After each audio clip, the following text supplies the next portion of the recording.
আসসালামু আলাইকুম। আজ আমি আপনাদের সঙ্গে শেয়ার করব কিভাবে একটি প্লাজো কাটিং এবং সেলাই করতে হয়। তো খুব সহজে আপনাদের প্লাজোটি কিভাবে কাটিং এবং সেলাই করবেন সহজ নিয়মে বুঝিয়ে দিব। তো এটা হচ্ছে একটি 3 পিসের সালোয়ারের পিস। তো দেখুন পুরো কাপড়টি আমি মেলে নিচ্ছি। মেলে নিয়ে প্রথমে একটি ভাঁজ দিয়ে নিব। তো আমি আরেকটি ভাঁজ দিয়ে নিচ্ছি। তো এখানে আছে 2 ভাঁজে 4 পাট কাপড়। তো আমি যে দিকটা আছি এই দিকটা হচ্ছে আটকানো সাইড, অপর পাশটা হচ্ছে খোলা সাইড। 2 ভাঁজে 4 পাট আছে এখানে। দেখুন এখানে হচ্ছে 4টি পাট আছে। তো প্রথমে আমাদের রাবার ঘরের জন্য 2 ইঞ্চি নিয়ে নিতে হবে। তো স্কেল দিয়ে দাগটি দিয়ে নিব। এরপর হচ্ছে লম্বার মাপটি নিয়ে নিব। তো লম্বা হচ্ছে 36 ইঞ্চি, যার যতটুকু লম্বা অনুযায়ী নিয়ে নেবেন।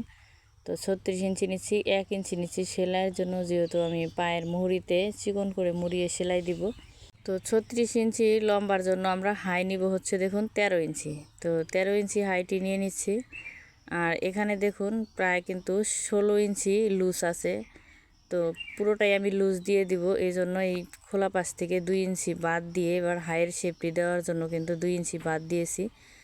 বাদ দেওয়ার পরে এই দাগটির সঙ্গে এভাবে করে একটি শেপ দিয়ে নিব।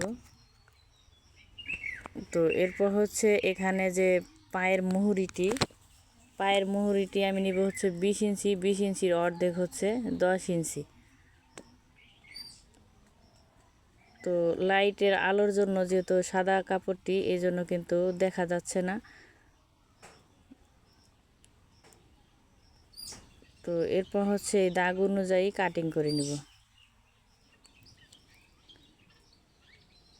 তো প্লিজ ভিডিওটি ভালো লাগলে অবশ্যই একটি লাইক কমেন্ট করবেন। এরপর দেখুন এটা হচ্ছে আমার প্লাজোটি কিন্তু কাটিং করা হয়ে গেছে। তো আমি আপনাদের সেলাই করে দেখাবো একটি প্লাজো কিভাবে সেলাই করতে হয়। তো প্রথমে কিন্তু এই পায়ের মুহুরিটি আমি সেলাই করে নিব, যেহেতু চিকন করে মুড়িয়ে সেলাই দিব। তো দেখুন 2টি পার্ট আমি আলাদা করে নিচ্ছি। প্রথমে একটি ভাঁজ দিব, তারপর এভাবে করে আরেকটি ভাঁজ দিয়ে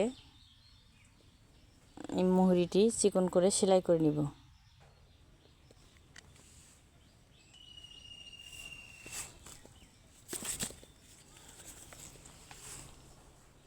তো অপর পাশের যে মুহুরিটি, এটা হচ্ছে সেলাই করে দেখাবো।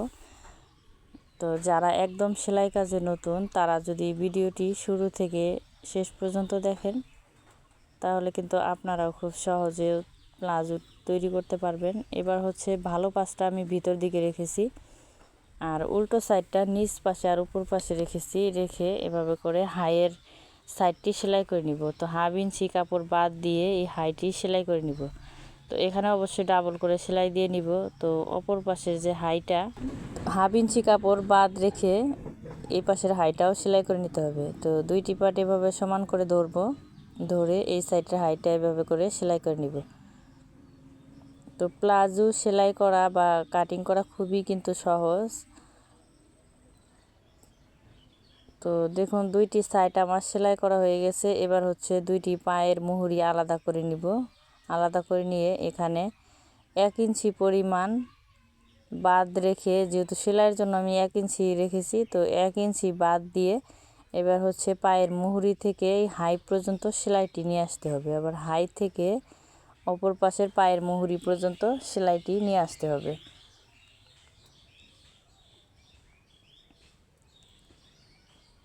তো এখানে অবশ্যই ডাবল করে সেলাই দিব, যে কোনো খোলা দিকটা কিন্তু ডাবল করে সেলাইটি দিয়ে নিতে হবে।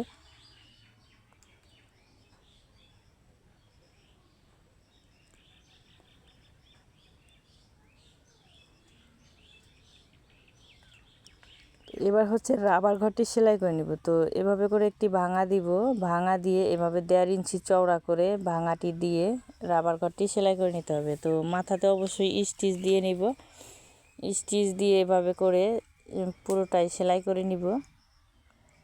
যেহেতু আমি এখানে চিকন এলাস্টিক দিব, তো এই জন্য কিন্তু আমাদের পুরোটা এভাবে করে সেলাই করে নিয়ে 1/2 ইঞ্চি বাদ রেখে কিন্তু স্টিচ দিয়ে নিতে হবে। এরপর মাঝখান দিয়ে আরেকটি সেলাই দিয়ে নিব, যেহেতু দুই পাশে দুইটা ইলাস্টিক দিব, কিন্তু মাঝখান দিয়ে আরেকটি সেলাই করে নিতে হবে।